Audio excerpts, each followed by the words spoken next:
Hey guys, I just wanted to do a follow-up video here on the DC converter, which I had mentioned yesterday during my other video. Uh, so I know we all get in these problems where, you want your bike to work perfect and something weird's going on with it. So, we're all looking for answers for stuff. So I only found one other video on YouTube of anybody having this be the issue for them. But so far it seems that my DC converter was actually causing my bike to shut off while riding. So I put 25 miles on it or better today. I ran my battery all the way down to, what am I at? 49%. That's a 66 volt 51 amp hour battery. So it'll go for a while. But anyways, I had no issues with the bike, ran great. But it does kill the power to your dash, your lights, your tail light. So all that stuff shut off right now, but the bike works fine with it unplugged. So all I did was I opened up the bash guard. If you didn't know already, you open up your bash guard and it's actually screwed to the top of the battery plate. And it's this tiny little gray looking box with two little circular indentations on it, and that's your converter. So all I did was I went into that rubber ball type thing that holds all your connections together. Open that up, find the appropriate connection, unplug that. Then I taped it off real good with electrical tape so it's not getting junk in it while it's just sitting there. And then I just put everything back together, and I've been out riding the bike and I haven't had any problems with it. So if you're having problems with your bike shutting off and on, that could be one of the issues. And as well, I don't have any sensors on my bike. So I took all that stuff off a long time ago now. So no kickstand sensor, no brake sensor, no tilt sensor, all that stuff's gone.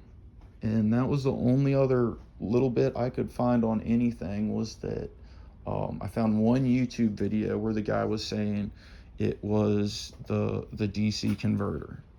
So hopefully this will help somebody else out in figuring out where the gremlin is in your bike. So I've got a new DC converter on the way, and plug that in and see how it goes. But otherwise, I'm just riding with no lights for now. Doesn't seem to be hurting anything. I don't really love riding at night anyways. And then you can always just get a little bar mount light and stick it up there if you really want to. Anyways, that's kind of it for now. Otherwise, I got the new KKE rims installed. That was fun getting all that together. Moving your sprocket over, did new rotors, and they've been great. They're just, you can feel the difference. But 19 and 19 front and back, so I had the same size, and I just, they're my old wheels right there. So I've got the exact same tires on those, and they've been awesome. They're the Shinko 244s, I think. But these have been great, just all-terrain tires. So, I do a lot of trail riding, and then you wind up on the road a little bit here and there regardless. But also, it's got a bunch of empty parking lots around here, so I'll go to those and just kind of rip wheelies from one side to the other. That's usually a lot of fun, and these tires do it great. You can really bank hard into turns on asphalt and with a lot of confidence that the bike isn't going to slip out from under you. So anyways, hopefully this helps somebody, because I don't know about y'all, but stuff like that, just if the bike isn't riding perfect, then I don't want to ride it. So that seems to have been my issue. I will comment on this video later. What is that? If that problem winds up returning, but otherwise, see, when I changed this cord out, my stock cord was arcing inside. So I actually, um, I thought that was the main problem to the bike shutting off, but maybe while the battery was arcing inside, because man, I could turn on the switch, and I finally realized you could just, down here in the dark, you could see it just kind of lighting up a little bit in there. Now that was with my stock battery, not my Shy. But anyways, that's why I wound up putting this cord on the QS8 to match what's already on the 66 volt Shy battery here. So also, this is what came with the battery. So this plugged into the stock harness, and then, you know, this fit the battery side. So I've eliminated this part effectively and gone to a bigger gauge wire that actually matches what's coming out of the battery. So that's a nice little finishing touch on everything. But now, hey, does anybody want to buy a stock battery?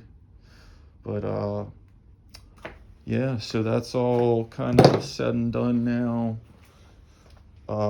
Also, I've got the Torp controller on the way, so I had to keep the circuit breaker in the bike.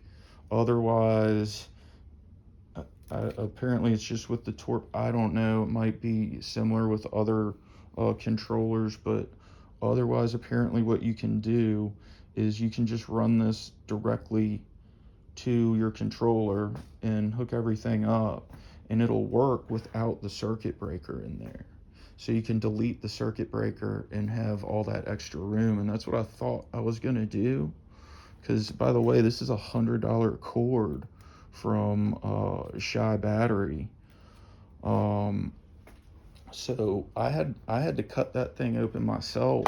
You've got to cut the red line and plug it into the breaker in there, because you got to have the breaker to use the Torp controller.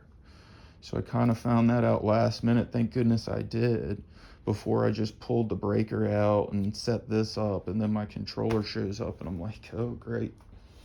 So anyways, this is a great connector. I mean, this is awesome, and it's a anti-spark connector apparently. Either way, this should handle the heat a lot better. Maybe some of you guys have experienced where your connections have fused together and had a hard time pulling everything apart. So hopefully this eliminates that. But if you are not electrically inclined, or you don't know how this stuff works for the most part, don't attempt installing this into your breaker and pulling all that stuff out, because it was a job. Like, it, at least for me, it was.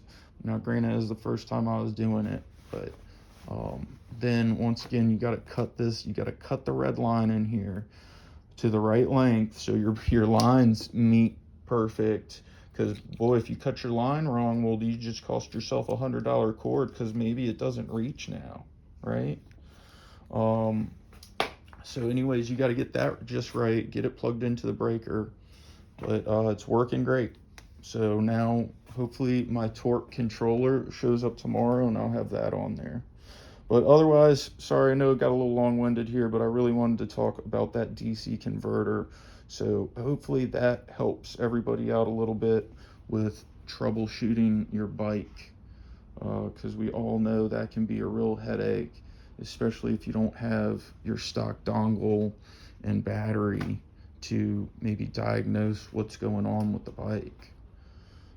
So anyways, I hope this helped. Leave a comment if you got any questions. I'll do my best to answer them. All right, later.